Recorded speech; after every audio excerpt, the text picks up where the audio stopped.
Ini keren cadas, keren cadas. Kita harus menggebrak karena kita sedang bicara tentang hukum dan keadilan, ya. Di manakah keadilan, ya? Nanti kita bikin syairnya. Di manakah keadilan? Aku cari di bawah bantal, kau tak ada. Aku cari di ujung langit, kau tak ada. Keadilan di dalam hati masing-masing. Oke, saudara sekalian, kita tahu bahwa tak ada satupun yang dipersalahkan atas meninggalnya 6 laskar FPI atau 6 pengawal Habib Rizik Syihab. 2 terdakwa yang dihadapkan ke meja hijau memang dinyatakan melakukan penembakan, pembunuhan, tetapi dilakukan dalam keadaan terpaksa sehingga ada daya pemaafnya, sehingga putusannya lepas, ya. Jadi untuk putusan lepas ini beda dengan putusan bebas. Kalau bebas tak terbukti, ya, yang dituduhkan. Kalau ini yang didakwakan, kalau ini terbukti tetapi ada alasan pemaafnya sehingga tidak dikenai atau dijatuhi hukuman. Oke, menarik ya. Kemarin ada yang tanya kepada saya minta profil hakimnya. Saya bilang saya tidak melakukan membuat berita sendiri, ya, hanya mengulas dan membacakan berita. Tapi ini ada berita dari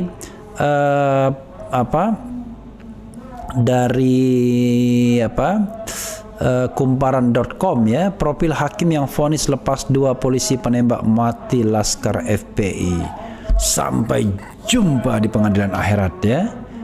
Oke, coba kita bacakan profil mereka, sobat RH sekalian. Hakim Pengadilan Negeri Jakarta Selatan menjatuhkan vonis lepas kepada 2 polisi yang menembak mati 6 anggota FPI. Putusan dibacakan di Pengadilan Negeri Jakarta Selatan pada Jumat 18 Maret. Dalam sidang sebelumnya, jaksa menuntut terdakwa 6 tahun penjara, sama dengan Habib Rizik, ya. 2 polisi yang duduk sebagai terdakwa dalam kasus ini, yaitu Brigadir Polisi 1 Fikri Ramadan dan Inspektor Polisi 2 Muhammad Yusmin Ohorela.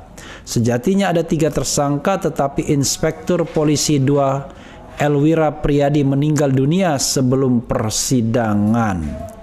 Dalam pertimbangannya, ini meninggal dalam kecelakaan tunggal, ya. It is a question.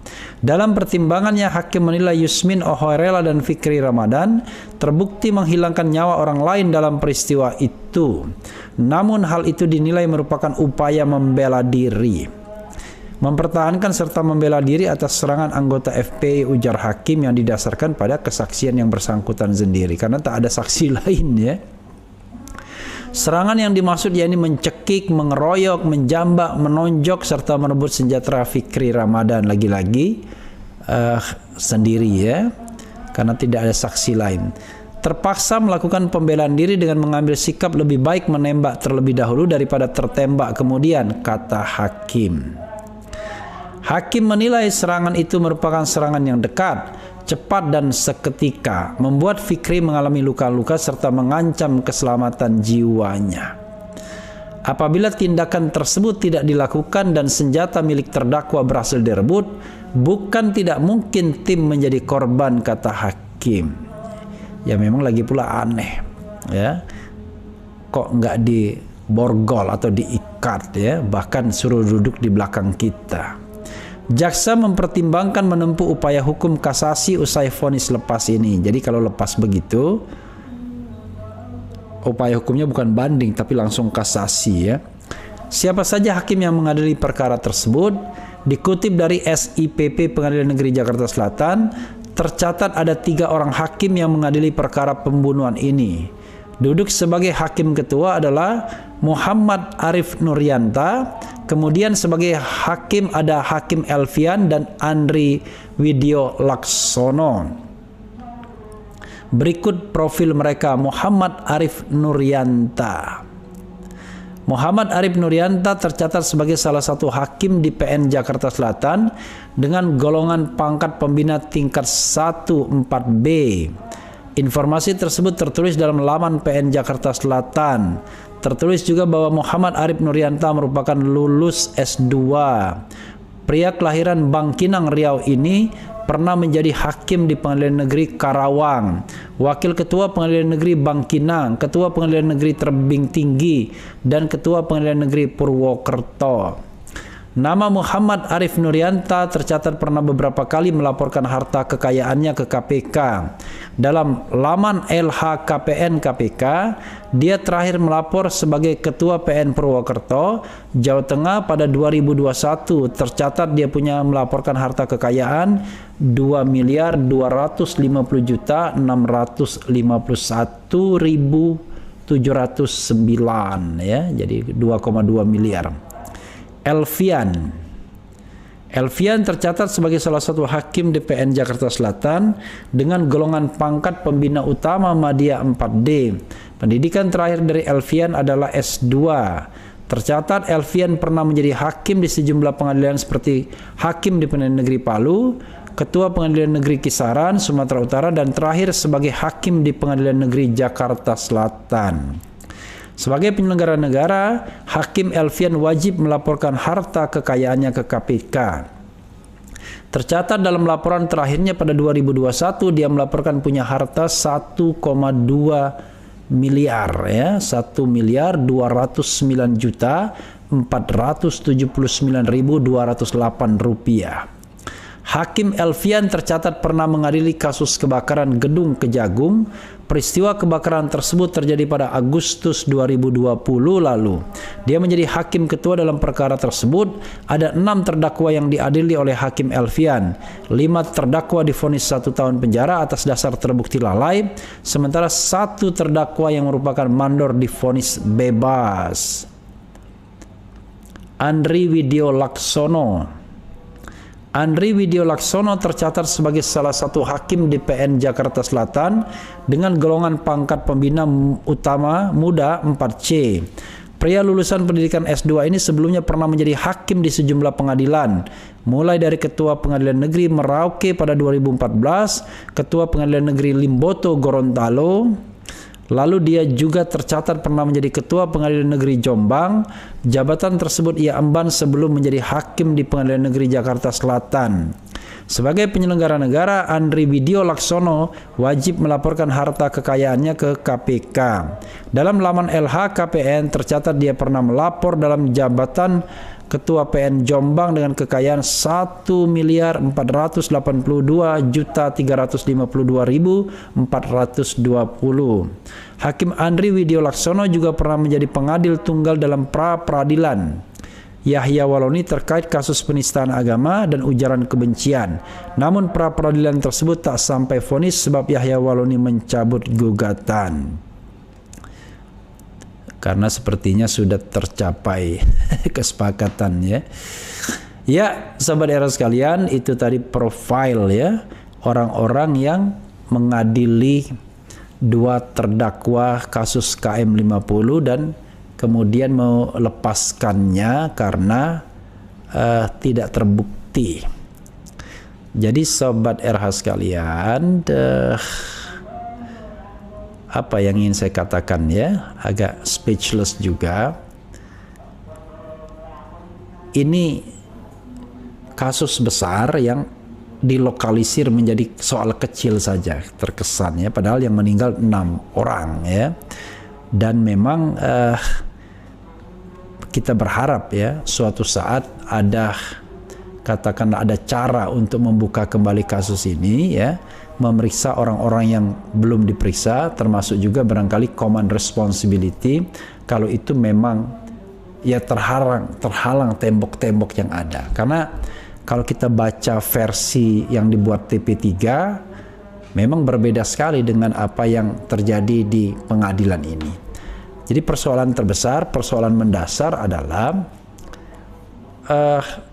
pihak yang terlibat adalah aparat penegak hukum sendiri yang melakukan penyelidikan aparat penegak hukum sendiri, kemudian penyidikan aparat penegak hukum, dan di situ sebenarnya ada konflik of interest di situ. Nah, harusnya dalam negara yang demokratis ya, negara yang menghargai hukum, kalau ada konflik of interest seperti ini, harusnya ada mekanisme untuk melakukan penyidikan independen.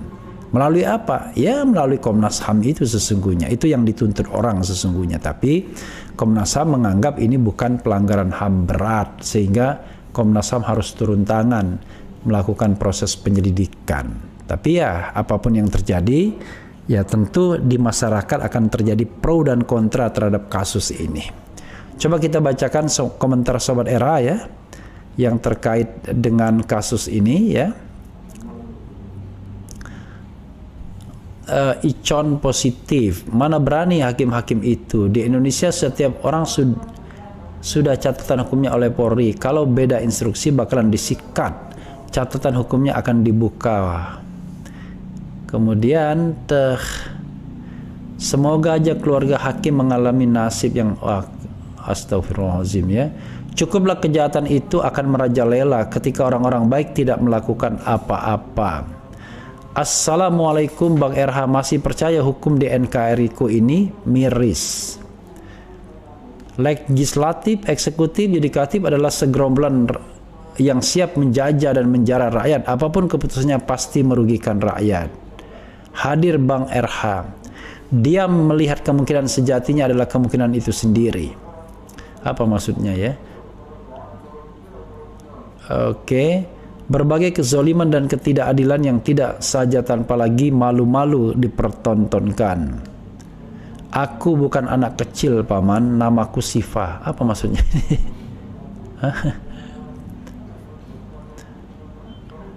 Kebohongan rezim panik yang membuat hilang nyawa warga negara sendiri.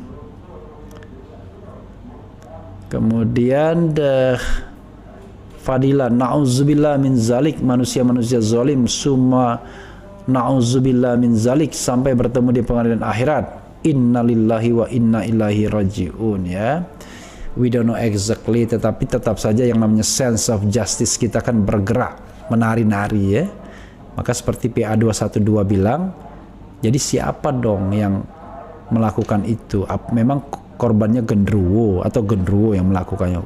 Itu bahasa dari Selamat Ma'arif ya. Kemudian ada yang mengatakan macam-macam lah ya. Membela diri dengan membantai terduga dengan alasan merebut senjata dan tembak-menembak, tidak ada korban dari polisi. Wallahu alam. Ya, sahabat era sekalian, itu saja ya. Memang this is the question ya. This is a big question, tetapi ya apa daya kita, kalau tembok-temboknya terlalu tinggi, borgol-borgolnya sudah disediakan kepada siapapun yang mau menyampaikan pendapat yang berbeda misalnya. Tapi mudah-mudahan selalu ada keadilan. Karena kenapa? Karena toh masih ada upaya untuk melakukan kasasi, paling tidak secara formal ya. Itu saja sobat era sekalian, yang penting tetap di channel ini dan jangan lupa kunjungi Refli Harun Podcast ya.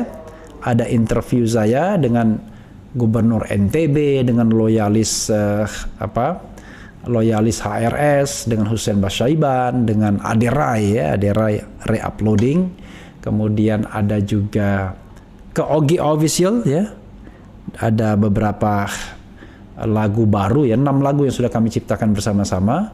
Terakhir ya tadi 2024 ganti presiden, pasti ganti presiden. Konstitusi atur 2 kali masa jabatan pemimpin negeri, tak boleh diperpanjang lagi, cukup sudah 2 kali. Kemudian terakhir jangan lupa ya, datang juga ke akun Naufal. Banyak cerita-cerita suka duka anak-anak berkebutuhan khusus autism ini ya. Akun Naufal. Itu saja sahabat era sekalian. Wassalamualaikum warahmatullahi wabarakatuh.